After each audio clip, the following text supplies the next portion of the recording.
বিশেষ আপনাদের কাছে দাওয়াত এবং ঘোষণা।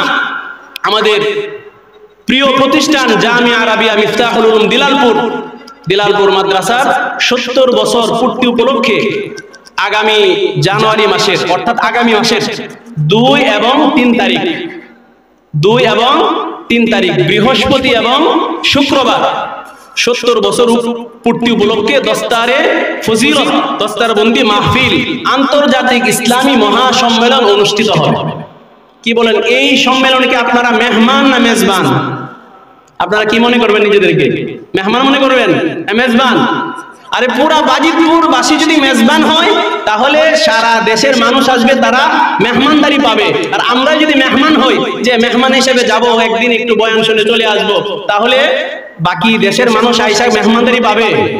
এজন্য মুহতারাম হাজিরিন, এটা বাজিতপুরের গৌরব, বাজিতপুরের আমানত আপনাদের, শুধু আপনারা না, কারণ আজ থেকে 70 বছর আগে যে প্রতিষ্ঠান প্রতিষ্ঠা হয়েছে সেখানে তো আপনারা প্রতিষ্ঠাকালীন সময়ে সরাসরি সহযোগিতা করতে পারেন না, করছেন? আমাদের বাবা করেছে, আমাদের দাদা করেছে। তাহলে আমাদের পূর্বসূরীদের রেখে যাওয়া আমানত, এই প্রতিষ্ঠানকে আরো কিভাবে ইলমে আমলে বাহ্যিক অভ্যন্তরীণ সব দিক থেকে আরো যুগোপযোগী করা যায়, ইসলামী শিক্ষা দীক্ষার এই মার্কাজকে কিভাবে আরো বেশি ক্রিয়াশীল গতিশীল করা যায়, এর জিম্মাদারি আমাদের পুরা বাজিতপুরবাসীর না? এজন্য মাহফিলকে সফল করার জন্য যেভাবে সহযোগিতার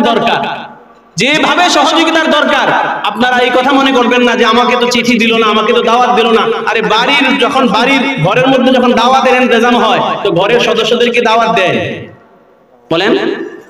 তো আপনারা তো দিলালপুর মাদ্রাসার পরিবারের সদস্য, আপনারা অন্যদেরকে দাওয়াত দিবেন। আজকে থেকে আপনাদের আত্মীয় স্বজন বিভিন্ন মানুষদেরকে, দূরের মানুষদেরকে দাওয়াত দিবেন, দাওয়াত পৌঁছে দিবেন যে আগামী জানুয়ারি মাসের 2 এবং 3 তারিখ আমাদের দিলালপুর বা দুলালপুর, আপনারা যেটাই বলেন, এই মাদ্রাসার 70 সারা মাহফিল। তোমরা এখন থেকে প্রস্তুতি নাও, মাহফিলে অংশগ্রহণ করতে হবে।